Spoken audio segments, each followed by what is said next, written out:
नमस्कार दोस्तों, आज हम बात करेंगे टॉप 5 टेक्नोलॉजी हैक्स जो आपको प्रोडक्टिविटी में इंक्रीज़ करेंगे और आपकी लाइफ को एकदम इजी बना देंगे। Number 1, keyboard shortcuts. Keyboard shortcuts का यूज़ करके आप अपनी टाइपिंग स्पीड को इंक्रीज़ कर सकते हैं और टाइम सेव कर सकते हैं। अगर आप फ्रिक्वेंटली यूज़ करते हैं तो आपके लिए कीबोर्ड शॉर्टकट बहुत ही ज़्यादा यूज़फुल होने वाला है। Cloud storage. Number 2, cloud storage services जैसे कि गूगल ड्राइव, ड्रॉपबॉक्स और आई क्लाउड का यूज़ करके आप अपने इंपॉर्टेंट फाइल्स और डॉक्यूमेंट्स को सिक्योर और एक्सेसिबल रख सकते हैं।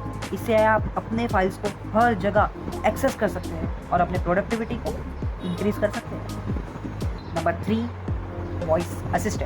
वॉइस असिस्टेंट्स जैसे कि सीरी, एलेक्सा और गूगल असिस्टेंट का यूज़ करके आप अपने डेली टास्क को बहुत ही इजीली कंप्लीट कर सकते हैं। आप अपने फ़ोन, कंप्यूटर और स्मार्ट डिवाइसेस को वॉइस कमांड्स के थ्रू कंट्रोल कर सकते हैं।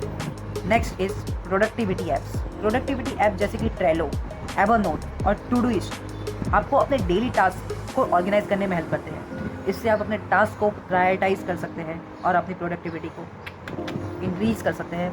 ये बेसिकली एक टू डू ऐप जैसा है जिसमें आप सब लिख दोगे आपको पूरे दिन में क्या करना है और वो फटाफट आपको नोटिफाई करता जाएगा। The last technology hack is multiple monitors. अगर आप एक कंप्यूटर या लैपटॉप का यूज़ कर रहे हैं तो मल्टीपल मॉनिटर्स का यूज़ करके आप अपनी प्रोडक्टिविटी को इंक्रीज़ कर सकते हैं। इससे आप मल्टीपल टास्क को एक साथ कर सकते हैं और अपने वर्क एफिशिएंसी को इम्प्रूव कर सकते हैं। लेकिन ये थोड़ा आपको कॉस्टली लगेगा, लेकिन प्रोडक्टिविटी हैक में ये टॉप पर है। तो ये थे टॉप 5 टेक्नोलॉजी हैक्स जो आपकी प्रोडक्टिविटी को इंक्रीज़ करेंगे और आपकी लाइफ को ईजियर बना देंगे। अगर आपको ये वीडियो अच्छी लगी हो तो लाइक कीजिएगा और चैनल को सब्सक्राइब करना मत भूलिए।